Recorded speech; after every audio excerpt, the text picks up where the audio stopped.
بسم اللہ الرحمن الرحیم۔ ایک قافلہ جا رہا تھا کہ اچانک ڈاکوؤں کے ایک گروہ نے ان کا راستہ روک لیا اور سارا سامان لوٹ لیا۔ جب یہ خبر شہر پہنچی تو حاکم نے فوراً ایک بڑا لشکر ڈاکوؤں کا پیچھا کرنے کے لیے بھیج دیا۔ لشکر نے وہ علاقہ جہاں واردات ہوئی تھی کئی میلوں تک گھیر لیا۔ انہوں نے آہستہ آہستہ محاصرہ سخت کر دیا اور ہر آنے جانے والے پر کڑی نظر رکھنی شروع کر دی۔ آخرکار ایک دور کے پہاڑی درے سے ان چوروں کو پکڑ لیا گیا اور ان کے ہاتھ پاؤں باندھ کر حاکم کے سامنے پیش کر دیا گیا۔ حاکم نے قاضی کو حکم دیا کہ ان ڈاکوؤں پر مقدمہ چلایا جائے اور فیصلہ سب کے سامنے کھلی عدالت میں کیا جائے۔ اگر ان میں کوئی بے گناہ ہو تو اسے چھوڑ دیا جائے اور جو قصوروار ہوں انہیں سخت سزا دی جائے۔ پھر ان کی سزا کا اعلان ہر جگہ کیا جائے تاکہ لوگ سبق سیکھیں اور شہر میں امن قائم ہو۔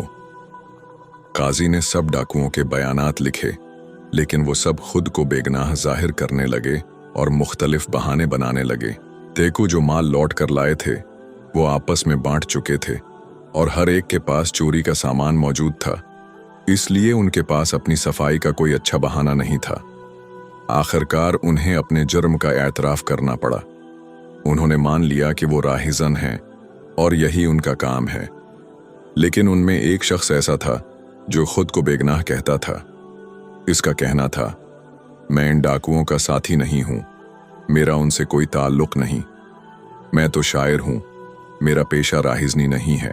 اس نے کہا، میں ایک مصور اور ہنرمند آدمی ہوں، اپنی بدقسمتی کی وجہ سے ان لوگوں کے ساتھ ضرور آ گیا ہوں، لیکن میں ڈاکو نہیں ہوں، میں ایک علم والا اور سمجھدار انسان ہوں، اس لیے میرے معاملے پر خاص توجہ دی جائے۔ اس نے حاکم کو ایک خط لکھا جس میں اپنی شکایت بیان کی۔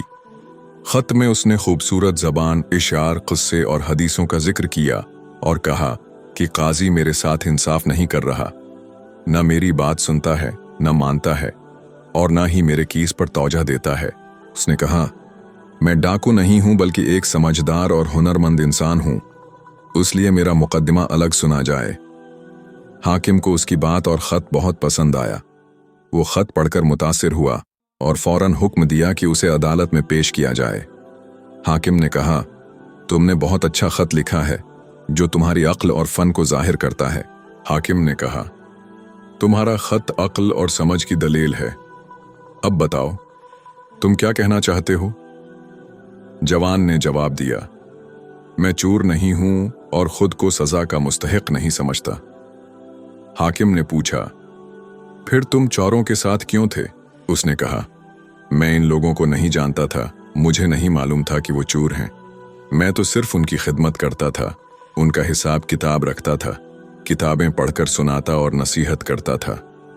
حاکم نے کہا، قاضی تمہارے بارے میں کیا رائے رکھتا ہے؟ جوان نے جواب دیا، وہ مجھے بھی ڈاکوؤں کا ساتھی سمجھتا ہے، میری بات پر دھیان نہیں دیتا، نہ ہی میرے عذر کو مانتا ہے۔ یہ سن کر حاکم نے حکم دیا کہ اس نوجوان کا مقدمہ میرے سامنے سنا جائے۔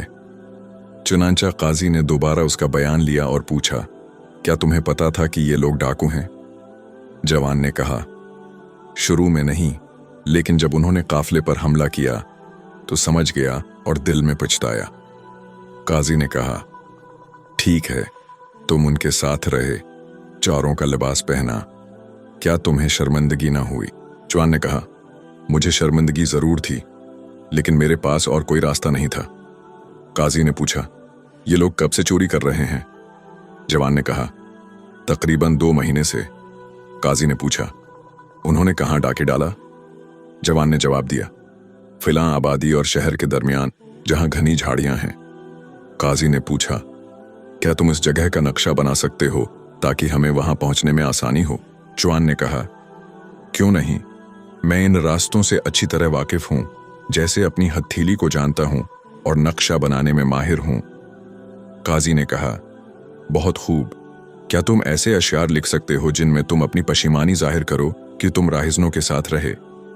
جوان نے جواب دیا، جی ہاں، میرے دل و دماغ میں ایسے اشعار بھرے پڑے ہیں، ایک ہی شعر سے اثر ڈال سکتا ہوں۔